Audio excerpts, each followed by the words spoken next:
वो law and order के पालन करने के लिए वहां प्रशासन थोड़े था, वो तो बीजेपी के पाले हुए गुंडा सब था। अगर प्रशासन होती तो प्रशासन की तरह दुर्व्यवहार करती, गुंडों की तरह नहीं करती। वो प्रशासन नहीं था, वो बीजेपी के पाले हुए गुंडा सब था। इसीलिए जो बच्चे शांतिपूर्ण ढंग से प्रदर्शन कर रहे हैं, मार्च निकाल रहे हैं, उस सबके साथ ऐसा दुर्व्यवहार करना प्रशासन के काम थोड़े हैं, वो तो गुंडों के काम है। और ये सारे गुंडे बीजेपी गवर्नमेंट पाल के रखी है, दिल्ली के सरकार पाल के रखी है। इतना ध्यान में रखो कि ये सरकार, बीजेपी सरकार, कॉन्स्टिट्यूशन के कातिल सरकार है, हमारे संविधान के कातिल सरकार है। काहे कि हमें मार्च करने का, हमें शांतिपूर्ण ढंग से अपना प्रदर्शन करने का हमारा कॉन्स्टिट्यूशन हक देता है। लेकिन जब अपना बात रखा जा रहा है तो उसको ना सरकार सुन रही है, ना उसको देख पा रही है, और ना ही उसके जुबान से कुछ निकल रहा है। यानी कि वो डायरेक्ट नहीं, इनडायरेक्ट तौर पर कॉन्स्टिट्यूशन, संविधान का कत्ल करना चाहती है ना। पार्लियामेंट सेशन उसी दिन शुरू हुआ था, है? लेकिन मोदी जी बात किस पे करेंगे? राहुल गांधी पर। बात किस पे करेंगे? नेहरू पर। लेकिन आज तत्काल में जो देश के जेनजी प्रोटेस्ट कर रहे हैं अपने हक के लिए, उसके लिए नहीं निकलेगा जुबान से कुछ भी। संसद सत्र को रोक दिया जाएगा और मोदी जी भाग जाएंगे। मोदी जी को सब कोई क्यों लाया था? कि हम लोग जो कीचड़ में फंसे हुए हैं, शायद ये कमल के फूल के वजह से हम कमल के फूल के साथ ही बाहर आ जाए। लेकिन मोदी जी ने तो कमल के फूल में, कीचड़ में तो पलवे करता है। हम लोगों को बाहर निकालने की जगह और हम लोगों को कीचड़ में ढकेल दिए। 2014 से मोदी जी की ही सरकार है, सब कुछ बर्बादे कर दिए हैं देश में। बचल का है देश में? और वहां जो भी बचवा सब था, कौन प्रशासन का लिखा था? बड़ा बड़ा मंत्री का था, विधायक का था, है? या कौन विपक्षी दल के नेता था? उसका बेटा था।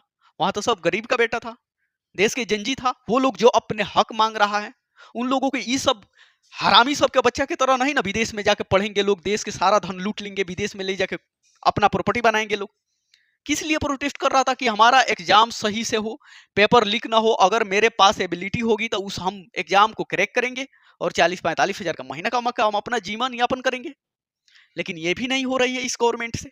काहे कि गवर्नमेंट में बैठे जितना दलाल है, सबका बेटा आउट ऑफ इंडिया है, कोनो कोनो नागरिकता ले लिया है।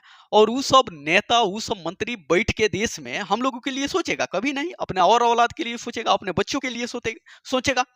जिन सभी का बच्चे विदेश में खुद नागरिकता लेकर बैठ गया है सब, तो यहाँ की जो भी प्रॉपर्टी है अपना बेटा का देगा कि यहाँ की नागरिकता खत्म हो जाएगी, हमारा बेटा वहां ऐश करेगा, है ना। इसीलिए ये सब हो रहा है। साला 12 साल में 90+ एग्जाम के पेपर लीक हुआ है।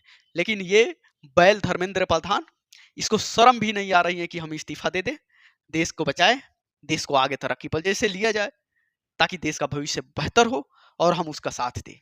लेकिन ये करप्ट प्रशासन, करप्ट गवर्नमेंट और करप्ट ये मंत्री धर्मेंद्र प्रधान काहे इस्तीफा देगा? वो सबका बच्चा है नहीं, किसी मंत्री का बच्चा है नहीं। ये तो किसानों का बच्चा है, ये तो बेरोजगारों का बच्चा है, ये तो आम जनता का बच्चा है, जिसके वोट से वो लोग आज राज कर रहा है ना। लोकतंत्र का गला तो घोट ही रहा है ये सरकार, संविधान का गला तो घोट ही रही है ये सरकार। क्या कहा जाए इसके बारे में? अगर इतना ही लाठीचार्ज करने का शौक है तो जाए बॉर्डर पर करे, पाकिस्तानियों के साथ करे, चाइना वाला के साथ करे। लेकिन फट के तो हाथ में आ जा रही है, चाइना की तरह घुस गया है, सबको पता है। सलाहू पाकिस्तान 2 कौड़ी का देश हम लोगों को दिन रात आंख दिखा रहा है। पहलगांव अटैक में ये सब के बंदूक से गोली नहीं निकलेगा, लेकिन बच्चों के लिए इसे गोली तान के रखेगा जैसे कोई आतंकवादी आ रहा है पार्लियामेंट भवन पे हमला करने के लिए। ये कौन सी लॉ एंड ऑर्डर है? हा? इतना ही दम है तो जाके चाइना से उजुराए सब। लेकिन ये सब भी बेशरम आदमी, इतना बेशरम ये प्रशासन है। प्रशासन भी कोई बड़ा घर से नहीं गया है और कोई अरबपति खरबपति के लिए काम नहीं कर रहा है।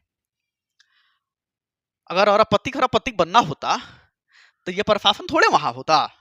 जो प्रशासन का बाप बन के बैठा वो वहां होता। लेकिन चंद पैसों के लिए ये प्रशासन भी जमीर बेच दी है अपना, और बच्चों पर लाठीचार्ज कर रही है, बच्चों को मार रही है। याद रखना, ये प्रशासन बेशरम प्रशासन है, ये बीजेपी के पाली हुई गुंडा है। और इनके बच्चे भी आज नहीं तो आज से 10 साल बाद, 5 साल बाद, 20 साल बाद इसी प्रोटेस्ट, ऐसा ही प्रोटेस्ट में शामिल होंगे। और उस दिन लात जूता और लाठियां बरसेगी, तब इन सबको पता चलेगा कि हमने जिन निहत्थे बच्चों पर वार किया था, लाठियां बरसाई थी, कपार फोड़ दिया था, किसी का सर फोड़ा था, किसी का हाथ तोड़ा था, किसी का पीठ फाड़ दिया था मार मार के, उस दिन अफसोस होगा। ये प्रशासन भी कोई राजा महाराजा नहीं बनने वाला है, ये भिखमंगा उस दिन भी रहेगा। हम लोगों की तरह ही रहेगा। और उस दिन अफ़सोस होगी कि काश किसी बेगुनाहगार को हमने लाठी मारा था, आज मेरे भी बच्चों पर लाठियाँ चली हैं, मेरे भी पोते पर लाठियाँ चली हैं। ये दिन उसको याद आएगा, और उस दिन याद आएगा तो वो कुछ नहीं कर पाएगा। आज सत्ता के चलते अपने कुर्सी बचाने के लिए बच्चों पर निहत्थे बच्चों पर लाठियाँ चार्ज कर रही हैं। ये बेशर्म हरामी, इन सबको शर्म नहीं आ रहा है, बेशर्म है। हाँ?